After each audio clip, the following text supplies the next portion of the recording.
Good morning, girls. In the last class, we have completed Unit 3, all about SQL commands, um, DDL, okay, and other things like indexes, sequences, synonyms, and all, right? So now we are getting back to our Unit 2, the topic where we left, that is normalization, the most important topic of your whole subject. You can say the compulsory topic, any topic which will be asked repeatedly. Without asking this question, there won't be a exam paper itself, I can say like that. So such an important question is normalization. So we have discussed about first normal form, second normal form, but actually a lot of gap came, like more than 1 month. It has been more than 1 month since we discussed that topic. So I'm just brushing you up with the keys concept, because these form the basis for the concept of normalization. So right, today we will just see what keys are, and tomorrow what is dependency, functional dependency, like that, and gradually we will get into the actual concept of normalizations. Keys is also an important topic. It is also the topic which can be asked under essay or a short answer question, but normalization is a compulsory main answer question, right? Any of the normal forms can be asked as an essay answer question. Next, so already we know what keys are, so no need to I mean explain in deep. Actually, I found these examples very much helpful when compared to the last examples which we discussed in the last class. So let's see what keys are. So keys play an important role in the relational database. We know this. Yes. So keys are the most important part of a database, because with the help of keys only you will be able to identify any record or row of a table. Yes, so you will be able to find out a particular row, or pick up a particular row or a record from the table only with the help of a key, because a table can contain n number of rows and can reach from 100 to thousands, right? Actually, practically that is not correct, but if at least you have 20 to 50 rows in a table, it will be very much difficult to find out which particular row you want to pick up. I mean, you are trying to access. So in that case you will be using these keys, right? It is also used to establish and identify relationships between tables. So the first main use of a key is to uniquely identify a record or a row, and the second one is to establish and identify relationships between tables, to link the tables, to maintain some kind of relationship between the tables. You will be using these keys, right? So these are the two most important works of the keys, right? So let's see, we are taking the example of a student and as well as a person, right? So if this person becomes a student when he becomes to a college or some school, or if he is studying in any organization, then you can call him or her as a student, right? So in the student table, ID is used as a key to identify the other rows in the other columns in the table. So there are 4 columns in this table: ID, name, address, course. Yes, so to identify the name of a particular student, you will be using you using ID as a key. Why? Because any two persons can have the same name. We have discussed this already. Any two persons can have same name, or they can belong to the same address, okay, or they may join the same course. But the ID of each and every student is unique. So this ID can be used, because only one ID will be given to a person, I mean to a student, when he or she joins the organization, right? I mean school or college, whatever it is. So ID can be used as a unique key to identify a row in a table. In this, when it comes to this person table, along with the name, you can use passport number, license number, and SSN key. SSN is nothing but social security number, which is given to each and every citizen in USA. So like more or less like our Aadhaar number in United States of America, they issue a number called, excuse me,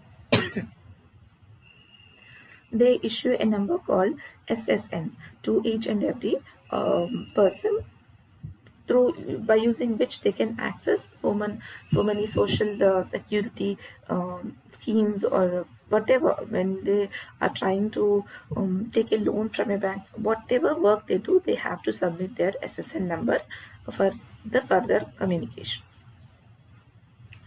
right? So this is how uh, the why we are choosing, we are saying that these three are also keys for this particular table called person, because passport number is unique, because no person in the world will have the same passport number. Passport numbers are generated in different ways by different countries, and if you take in India also, no single person can have the same passport number. In the same manner, license number, so once a license number is given to a person, it will be the same license number till the end of that person, right? So until and unless that license gets cancelled and he applies for a new license. So license number of a person is also unique. It is not same for any two or three more people. And likewise the social security number also. So you can consider these three numbers, because on the same day, if you want to consider DOB, date of birth, as a key, you can't, because n number of people will be born on the same day, and if same people are, I mean the people of say same people's data are stored in that table with the same data of birth, then it will be difficult to identify people by using date of birth. So that is the reason you can consider these also as keys. I'm not saying these as primary keys. These can be considered as keys which can be used in uniquely identifying a row in a table. So this is about your keys. Now we will see the types of keys, how you can categorize keys into different types. Okay. So the most commonly used, most what you say, important keys in DBMS are four. One is primary key, most important one in the each and every task of ours. Candidate key, excuse me, super key, and foreign key. Right, so we will be discussing about them in detail. So what is a primary key? It is the first key which is used to identify one and only one instance of an entity uniquely. So if you want to define any key for any table, it should be the primary key first, because it is of main use uh, when compared to other tables, right? So it will be used to identify one and only one row. So you, by using a primary key, you can map to only one row. You can't simultaneously map to multiple rows, which will not satisfy the condition. So uniquely, a primary key will identify one and only one instance. Instance is nothing but a row in a table. When it comes to entity, it is called instance. When it is stored in a table, it forms a row. So one and only one instance of an entity uniquely. So an entity can contain multiple keys, as we see in this person table. So these are multiple keys, 1, 2, 3. You can consider any of these three as a key. I mean 4 as a key. The key which is most suitable from those list becomes a primary key. So madam, which one we have to choose as a key means it depends on the situation, in which kind of a situation you want to use that key, that will define which attribute will be set as primary key. See, for example, in employee table, ID can be the primary key since it is unique for each employee. So when you create an employee table, you will be choosing employee ID as primary key, because for each and every employee working in an organization, a unique ID is given to uniquely or distinguish or identify employee in a table, right, or in an organization. At the same time, you can even select license number and passport number also as primary key, but here the what you say limitation is every employee may or may not have license number or passport number. See, if the person has a vehicle, then only he will have a license number. If the person obtains a passport by applying to it, then only he will have a passport number. So there is no hard and fast rule that an employee will compulsorily have a license number and passport number. So sometimes there may be an employee without a license number and passport number. If you declare these two as a primary key, then it will result in some it may result in anomalies. So that is the reason ID can be treated as a primary key. In some situations, that you can treat a license number where it is made compulsory, because if you put a condition or constraint on the table, like you will be taking or recruiting the employees only with a passport into your organization. Generally software people, when they when a company recruits any employees in software industry, they compulsorily ask for a passport number, because they say that you may get a chance to go to some other country, so always you should have a passport with you. So it is compulsory for them to maintain a passport number. In such a case, in such situation, you can put passport number as a primary key.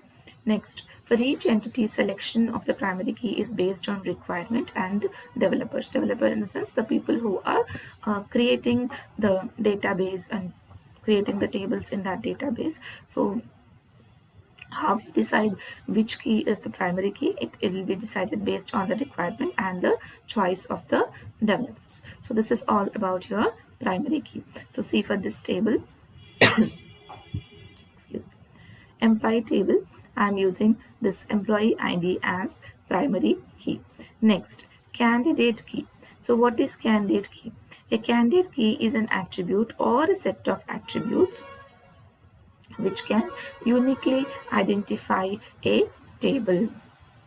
So the candidate key's definition is also similar to primary key. So a candidate key is an attribute, or it is a set of attributes, group of attributes, which is also used for the purpose of uniquely identifying a row in a tuple in a table. So the remaining attributes except for primary key are considered as a candidate key. So the key which is the attribute which is chosen as primary key, except that the other attributes can be called as your candidate key. See, the candidate key are as strong as primary key. So candidate keys are as similar and more or less as strong as, their work is the same as a primary key, but we can designate only one key as a primary key to a table. So though there are n number of keys, we can't or treat all of them as primary keys. So we will choose only one key as primary key, and the rest of the attributes which have the properties of having a key, or properties of being a key, can be considered as candidate key. Excuse me. Yeah. So let's see the example here. So in the employee table, ID is best suited as to be a primary key, and the rest of the attributes like SSN number, SSN or password number or license number are considered as candidate keys, right? Next, so these are candidate keys. Next, super key. So what is super key? Super key is a set of attribute which can uniquely identify a tuple. So super key is used, the purpose, any key's purpose is used to uniquely identify a table, a tuple in a table. So super key, what here comes the actual definition of your super key. Super key is a superset of candidate key. So it is, I mean, the super key comprises all the candidate keys, then it is called a super key. So example, in the employee table, employee ID, employee name, the name of two employees can be same, but their employee ID can't be the same. So this combination can be called as a super key because it is using a primary key which can be un- singly, I mean only that particular attribute can be used to identify a row in a table, or else you can use, if you use only employee name, it won't satisfy the condition of uniquely identifying the rows, because two or more employees can have the same name. So you are using a combination of two attributes like employee ID and employee name. So this combination is called a candidate key, which is a super key. So the super key can be, would be employee ID or a combination of employee ID, employee name. So every key, like whether it is a candidate key or primary key, it is a super key. Okay, so it is like a superset. It will comprise all the keys. It is a superset of all the keys which can be generated from a particular table. Next, foreign key. This is the most important thing because we have discussed about it in joins also. So what is a foreign key? See, foreign keys are the column of the table which is used to point to the primary key of another table. So if you see here, you will see this, if you see this diagram you can understand. So foreign key is the primary key of one table. So department ID is a primary key of this department table, which is pointing to the another column in employee table. Another column is the same column, department ID, but here it is called as foreign key. In this table it is primary key, and here in this table the same column is called as foreign key because it is used to put a relation between these two tables, employee and department. See, in a company every employee works in a specific department, and employee and department are two different entities. Yes, because we can't store all the department information in the employee table, which will make your employee table very big, and which doesn't satisfy the conditions, or it may give rise to anomalies like insertion, deletion and updation anomalies, right? So you will be dividing the tables, or you will be maintaining two separate tables called employee and department. But see, we can't store this information of department in the employee table, so we create two different tables, and we create those two tables and link them through primary key of one table. So primary key of the department table, that is department ID, is a new attribute in the employee table. So when you create a department table, you will take up the department ID, which is being set as a primary key for that table, and you add it into employee table also to maintain a relation between these two tables called employee table and department table. So no need to maintain the department details in the employee table, so you can separately maintain that in a different table called department table, but you can put a relation between, or a link between these two tables by this foreign key concept. Now in the employee table, department ID is the foreign key and both the tables are related. So these two tables are related to each other through a attribute called department ID. This department ID is primary key in the department table and foreign key in the employee table. So this is all about your keys. Hope you understand this is. And if you have any doubts, ping me in the group, and tomorrow I will in the next class I will explain about functional dependencies, partial and full, and we'll move on to the normalization process and normal forms.